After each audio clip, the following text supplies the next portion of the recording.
നമസ്തേ പ്രിയമുള്ള പ്രേക്ഷകരെ, നാം ഇവിടെ ചർച്ച ചെയ്യുന്ന ജ്യോതിഷ വിഷയം നിങ്ങളുടെ ഇന്നാകുന്നു. നിങ്ങളുടെ ഇന്നിൽ നാം ചർച്ച ചെയ്യുന്നത് ഒരു പുത്തൻ മാസാരംഭമാണ്. ഇന്ന് കുംഭം ഒന്നാകുന്നു.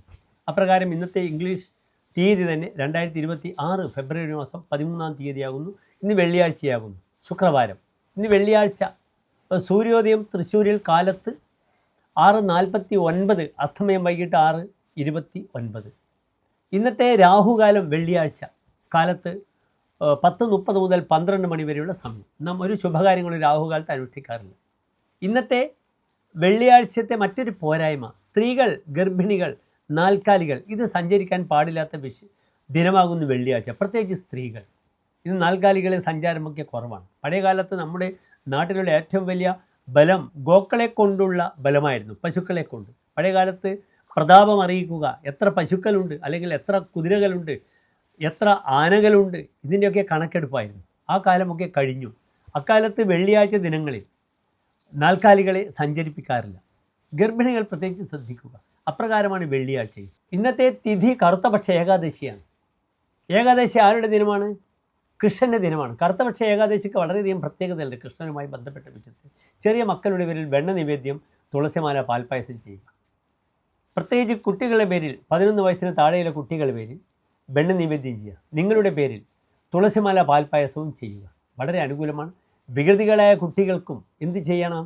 നിങ്ങൾക്ക് വെണ്ണ നിവേദ്യം വഴിപാടായി സമർപ്പിച്ച് ആ കുട്ടികൾക്കത് കൊടുത്താൽ, സേവിച്ച് കൊടുത്താൽ വളരെയധികം ഗുണങ്ങൾ ചെയ്യും. അവരുടെ വികൃതി കുറയും. ബൗദ്ധികമായ തലത്തിൽ ആ കുട്ടികൾ വളരെയധികം മാറ്റങ്ങൾ കാണപ്പെടും. ആ കുട്ടികളിൽ നിന്നും അറിയുക. ഇന്നത്തെ നക്ഷത്രം മൂലം നക്ഷത്രമാണ്.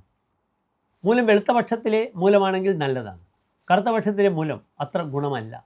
പഴയ കാലത്തൊരു ചൊല്ലുണ്ട്, ആൺമൂലം അറകെട്ടി വാഴും, പെൺമൂലം പെരുവഴിയിലെന്ന്.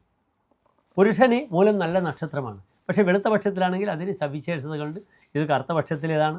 പിന്നീട് മറ്റൊരു പ്രധാനപ്പെട്ട വിഷയം, മൂലം നക്ഷത്രത്തെ ഭരിക്കുന്ന ഗ്രഹം ആരാകുന്നു? കേതുവാകുന്നു. അശ്വതി മകം മൂലം. അതിനാൽ നാഗസംബന്ധമായ എല്ലാ പ്രീതിയും ഇന്ന് ചെയ്യും. ആയില്യപൂജ, സർപ്പബലി ചെയ്യുക, നവഗ്രഹത്തിൽ രാഹുകേതു അർച്ചന ചെയ്യുക. ഇതൊക്കെ തന്നെ വളരെയധികം നിങ്ങൾക്ക് ഗുണകരമായ മാറ്റങ്ങളെ പ്രദാനം ചെയ്യുമെന്ന് സാരം. ഓം രാഘവേ നമഃ, ഓം കേതവേ നമഃ. ഇതാണ് നിങ്ങളുടെ പ്രാർത്ഥന. ചിന്മുദ്രയിൽ ഇരുന്നു കൊണ്ട് 9 അല്ലെങ്കിൽ 18 തവണ ഈ പ്രാർത്ഥന ചൊല്ലുക. വളരെയധികം മാറ്റങ്ങൾ വരും. പിന്നീട് നവഗ്രഹത്തിലെ ശ്ലോകങ്ങൾ നിങ്ങൾക്കറിയാം. അർദ്ധകായം മഹാവീര്യം ചന്ദ്രാദിത്യ വിമർദ്ദനം സിംഹ ഗർഭസംഭൂതം തം രാഹും പ്രണമാമ്യഹം, അല്ലെങ്കിൽ പരാചപുഷ്പസങ്കാശം താരകാകാരമസ്തകം രൗദ്രം രൗദ്ര ഗുണോപേദം തം കേതും പ്രണമാമ്യഹം. ഇന്നത്തെ ദിനത്തിൻ്റെ പ്രത്യേകത എന്താണ്? ഇന്ന് മലയാളം 1-ാം തീയതിയാണ്. അതിനാൽ എൻ്റെ പ്രിയപ്പെട്ട പ്രേക്ഷകർക്ക് ധർമ്മദൈവ സങ്കേതങ്ങളിൽ നവഗ്രഹങ്ങൾക്കവിടെ വിളക്കിലേക്ക് എണ്ണ, തിരി ഒക്കെ ചെയ്യാം. നവഗ്രഹ ക്ഷേത്രത്തിൽ അവിടെ അടിച്ച് ശുദ്ധിയാക്കുക. അവിടെ നിങ്ങളുടെ എല്ലാ ശ്രദ്ധയും ഭക്തിയും വിശ്വാസവും അവിടെ അർപ്പിക്കുക. ധർമ്മദൈവം പ്രസാദിച്ചേ കുളിർപ്പു തറവാടുകൾ എന്നാണ് പ്രമാണം. പിന്നീട് ഇന്നത്തെ ദിനം എൻ്റെ പ്രിയപ്പെട്ട പ്രേക്ഷകർക്ക് ശുഭകാര്യങ്ങൾക്ക് വേണമെങ്കിൽ ഉച്ചയ്ക്ക് 1:50 മുതൽ 3:30 വരെയുള്ള സമയം നല്ല ഇടവൻ രാശിയും മിഥുനൻ രാശിയും ലഭിക്കും. ശുഭകാര്യങ്ങൾക്കൊക്കെ നല്ലതാണെന്ന് അറിയുക. എല്ലാ പ്രിയപ്പെട്ട പ്രേക്ഷകർക്കും ശോഭനമായ നല്ലൊരു ഇന്നത്തെ ദിനത്തെ പ്രാർത്ഥിക്കുന്നു. നന്ദി, നമസ്തേ.